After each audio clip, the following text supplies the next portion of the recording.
Friends నమస్తే అండి, welcome to my channel. ఈరోజు మన రెసిపీ రాఖీ స్పెషల్ 2 రకాల స్వీట్లు చాలా ఈజీగా చేసుకునే విధానాన్ని ఈ వీడియోలో మీతో షేర్ చేసుకోబోతున్నానండి.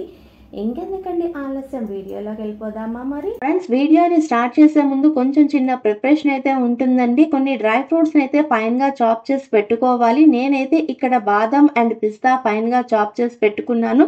ఇక్కడ వీడియోలో చూపించిన విధంగా చాప్ చేసుకున్నాను. వీటిని పక్కన పెట్టుకుందాము.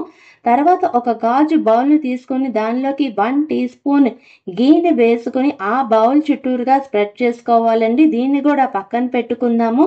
తర్వాత మన ప్రిపరేషన్ స్టార్ట్ చేస్తున్నామండి.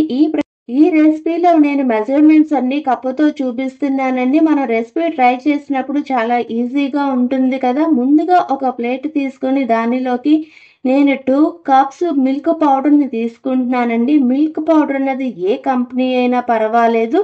తర్వాత దీనిలోకి ఏ కప్పుతో మిల్క్ పౌడర్ తీసుకున్నామో అదే కప్పుతోని రూమ్ టెంపరేచర్లో ఉండేటువంటి నెయ్యిని తీసుకొని కొంచెం కొంచెం వేసుకుంటూ బాగా కలుపుకోవాలండి.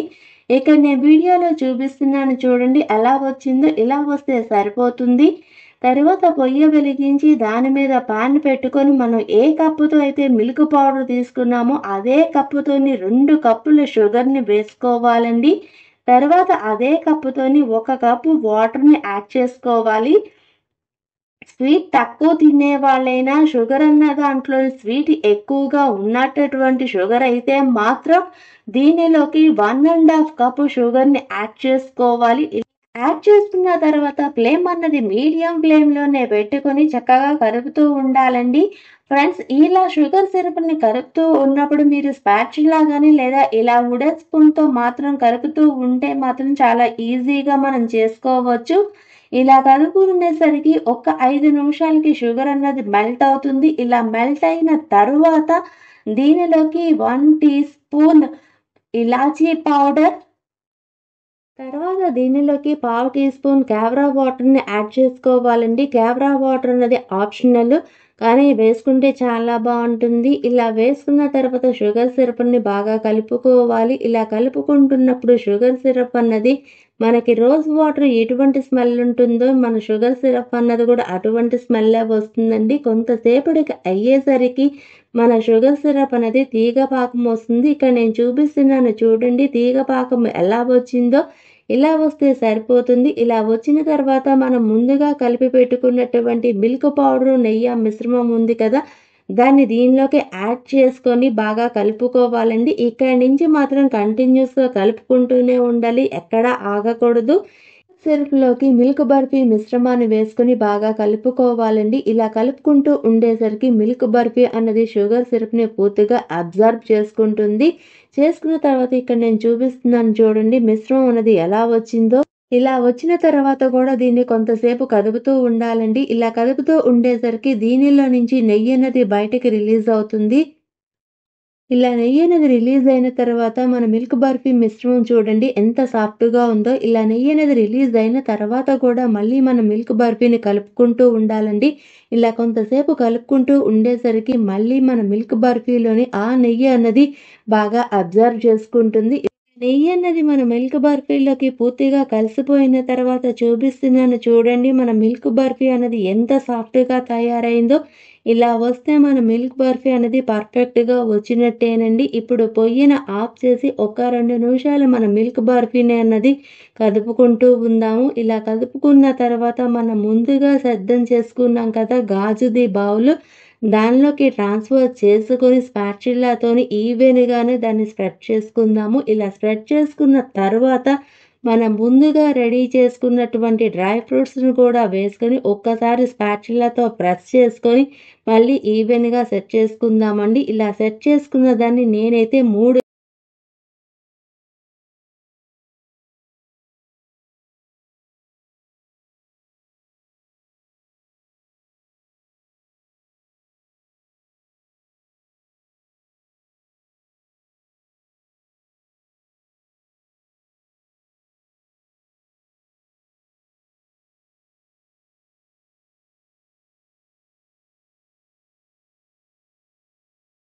రాఖీ పండగకి మొదటి రకం స్వీట్ని చాలా ఈజీగా తయారు చేసుకున్నాం కదా. ఇప్పుడు రెండో రకం స్వీట్ చూపించబోతున్నాను. ముందుగా ఒక మిక్సీ జార్ తీసుకొని దానిలోకి 1 కప్పు జీడిపప్పును తీసుకుంటున్నానండి. ఇది జీడిపప్పు అన్నది బద్ద కాదు, గుండె. ఫ్రెండ్స్, ఫస్ట్ టిప్ చెప్పబోతున్నానండి. జీడిపప్పు అన్నది ఎప్పుడూ రూమ్ టెంపరేచర్‌లో మాత్రమే ఉండాలి. ఇన్‌కేస్ మీరు ఫ్రిడ్జ్‌లో నుంచి తీసినట్టయితే మాత్రం పొయ్యి మీద పెట్టి ఒక్కసారి కొంచెం క్రంచీగా అయ్యేంత వరకు వేపుకొని తీసి పక్కన పెట్టి చల్లారబెట్టుకోవాలి. ఫ్రెండ్స్, క్రంచీగా అన్నాను కదా, కలర్ అని మాత్రం చేంజ్ చేయకండి. చేస్తే కాజు కట్లీ కలరే మారిపోతుంది, టేస్ట్ కూడా మారిపోతుంది. ఇలా వేసుకున్న జీడిపప్పుని ఫైన్ పౌడర్‌గా చేసుకోవాలండి. ఫ్రెండ్స్, సెకండ్ టిప్ చెప్పబోతున్నాను. నేను మన కాజుననేది ఫైన్ పౌడర్‌గా చేసుకోవాలన్నాను కదా అని చెప్పి మిక్సీలో కంటిన్యూగా మీరు మాత్రం మిక్సీ పట్టకండి. అలా గాని మీరు పడితే కాజులో ఉన్న ఆయిల్ అంతా బయటకు వచ్చి కాజు అన్నది అంత బాగోదండి. మనం చేసిన తర్వాత కాజు కతలి అన్నది కరెక్ట్‌గా రాదు. అందుకని మాత్రమే మీరు ఎప్పుడైనా గానీ దీన్ని మిక్సీ పడుతున్నప్పుడు పల్స్ మోడ్‌లో 4-5 టైమ్స్ పల్స్ ఇచ్చుకొని మళ్ళీ ఒక 2 నిమిషాలు ఆగి మళ్ళీ పల్స్ ఇచ్చుకుంటూ అలా ఫైన్ పౌడర్ చేసుకోవాలి. అలా ఫైన్ పౌడర్ చేసుకోగా నేనైతే ఇక్కడ చూపిస్తున్నాను, ఒక్కసారి చూడండి. ఇలా వచ్చిన తర్వాత దీనిలోకి నేనైతే 7 టేబుల్ స్పూన్స్ వాటర్‌ని యాడ్ చేసుకున్నానండి. ఫస్ట్ అయితే 6 టేబుల్ స్పూన్ వాటర్‌ని యాడ్ చేసుకున్న తర్వాత దాన్ని పల్స్ మోడ్‌లోనే మళ్ళీ ఇంకొక 2 టైమ్స్ మిక్సీ పట్టుకొని, తర్వాత ఇంకొక 1 టేబుల్ స్పూన్ వాటర్‌ని యాడ్ చేసుకున్న తర్వాత పల్స్ మోడ్‌లోనే మళ్ళీ దాన్ని పట్టుకొని, ఇక్కడ నేను చూపిస్తున్నాను చూడండి, ఇలా వస్తుంది. ఇలా ఫైన్ పేస్ట్‌గా చేసుకున్న తర్వాత దీనికి గట్టిగా ఉంది కదా అని ఇంకా వాటర్ యాడ్ చేసి చేస్తారేమో, అస్సలు చెయ్యొద్దు. ఎందుకంటే తర్వాత మనం షుగర్ యాడ్ చేసుకున్న తర్వాత కన్సిస్టెన్సీ అన్నది ఇలా వస్తేనే తొందరగా అయిపోతుంది. ఇంకా బాగా పలుచగా వచ్చిందనుకోండి కాజు పేస్ట్ అనేది అంత బాగోదు.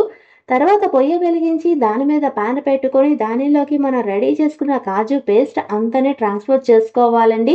ఇలా చేసుకున్న తర్వాత ఒక్కసారి మొత్తం బాగా కలుపుకున్న తర్వాత నేను 1 కప్ కాజుని తీసుకున్నాను కదా, అందుకని దానిలోనికి హాఫ్ కప్ షుగర్‌ని యాడ్ చేసుకోవాలి. షుగర్ అన్నది ఒక్కసారే వేసేసుకోవద్దు. కొంచెం కొంచెం షుగర్ అన్నది వేసుకుంటూ బాగా కలుపుకోవటం వల్ల షుగర్ అన్నది బాగా కలవడంతో పాటు మెల్ట్ అయ్యి కూడా చక్కగా మనకి మంచి కన్సిస్టెన్సీ అన్నది వస్తుందండి. ఇలా షుగర్ అనేది యాడ్ చేసేసిన తర్వాత బాగా కలిపిన తర్వాత ఇక్కడ పిండి మన కాజు ఇది చూడండి కొంచెం లూజ్‌గా ఉంది కదా!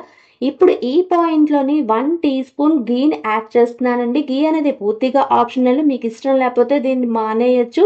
ఇలా ఘీ యాడ్ చేసుకున్న తర్వాత బాగా కలుపుకొని ఒక్క నిమిషం ఉంచుకోవాలి. కాజు పేస్ట్ అన్నది ఎప్పుడైనా గానీ మనం చేత్తో తీసుకుంటే బాల్‌గా రావాలి. అంతేకాదు చేతికి జిగురు జిగురుగా అంటుకోకూడదు. అలా వస్తుంది అన్న పాయింట్‌లోనే మనం పొయ్యిని ఆఫ్ చేసి పక్కన పెట్టుకొని బాగా చల్లారి పెట్టుకుందాము. ఇలా చల్లారి పెట్టుకున్నది నేనైతే మాత్రం ఒక పార్చ్‌మెంట్ పేపర్‌లోకి షిఫ్ట్ చేస్తున్నానండి. పార్చ్‌మెంట్ పేపర్ అయినా యూజ్ చేయొచ్చు, లేదా బటర్ పేపర్ అయినా యూజ్ చేయొచ్చు. ఈ 2 లేదు అనుకుంటే మన ఇంట్లో ఉండే ప్లాస్టిక్ కవర్స్ మీదైనా పెట్టొచ్చు. అది కూడా కాదు అనుకుంటే ప్లేట్‌కి నెయ్యి రాసుకొని దానిలోకైనా ట్రాన్స్‌ఫర్ చేసుకోవచ్చు. ఇలా చేసుకున్న తర్వాత చేతికి పట్టుకోవటానికి వీలుగా ఉండేంత వరకు కాజు పేస్ట్ రాగానే వచ్చిన తర్వాత మన కాజు అన్నది బాగా కలుపుతూ ఉండలాగా దగ్గరగా చేసుకోవాలండి. చెప్పాలంటే చపాతీ పిండి ఎలా ఉంటుందో అలా ఉంటుంది. మరీ అంత గట్టిగా ఉండదండి. కొంచెం సాఫ్ట్‌గానే ఉంటుంది. ఇక్కడ ఉండని చూపిస్తున్నాను చూడండి. కాజు కతలీకి వచ్చినటువంటిది. దీన్ని ఇలా వచ్చిన తర్వాత దీని మీద ఇంకొక పార్చ్‌మెంట్ పేపర్‌ని పెట్టుకొని